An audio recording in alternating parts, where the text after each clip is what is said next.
Hey guys, and welcome back to a brand new video. Today is just going to be a quick video. I want to quickly walk you through exactly how I export my photos to post them on Instagram to avoid the compression and the overall quality loss you get when you post your photos to Instagram.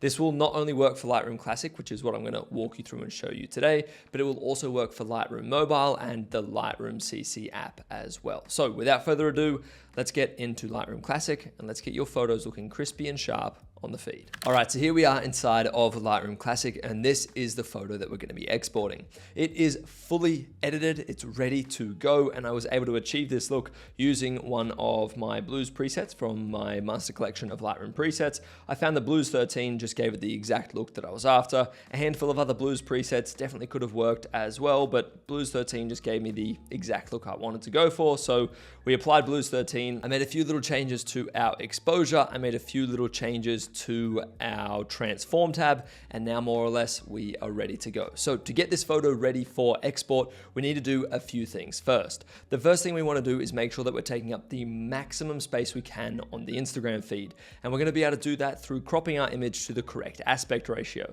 So let's open up our crop tool right here and then make our way over to this little drop down menu that says original at the moment. We want to click on that and then make our way to 4:5. Now the 4:5 crop aspect ratio is the one that Instagram uses, and it makes sure that you are taking up the maximum width and the maximum height on the Instagram feed. So all I'm going to do now is press enter. Actually, we might just adjust this a little bit.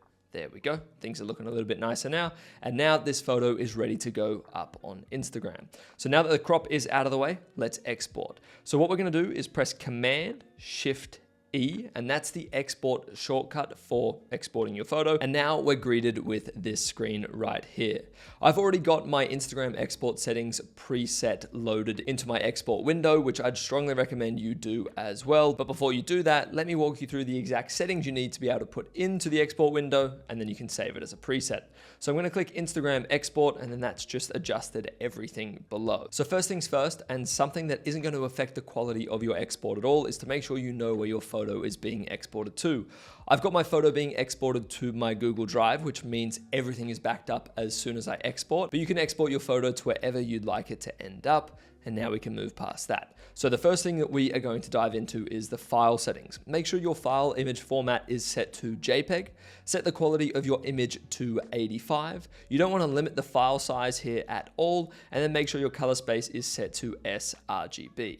Then moving on past content credentials, unless you want to bake in your content credentials in your photo. And this just gives you a little bit of AI transparency, and people can actually see the exact changes that you made to your photo if they upload it to the content credentials website hosted by Adobe. So moving on down to image sizing, we want to make sure that the resize to fit checkbox is checked, and then we want to make sure that this drop down menu here is set to long edge. Set the long edge to 2700 pixels and the resolution to 72 pixels per inch, not pixels per centimeter.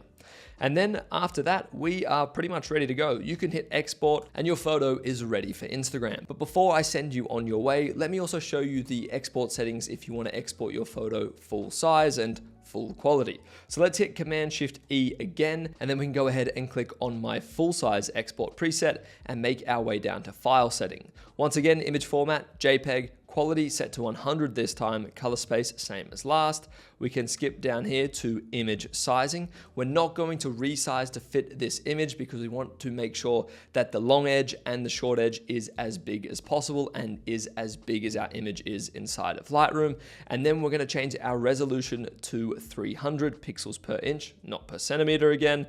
And then we can go ahead and hit export, and you are good to go. So now that your photo is exported and ready for the feed, there's one last thing you've got to do before you go ahead and post it, and that is making sure you get it to your phone without ruining the quality of everything we've just done.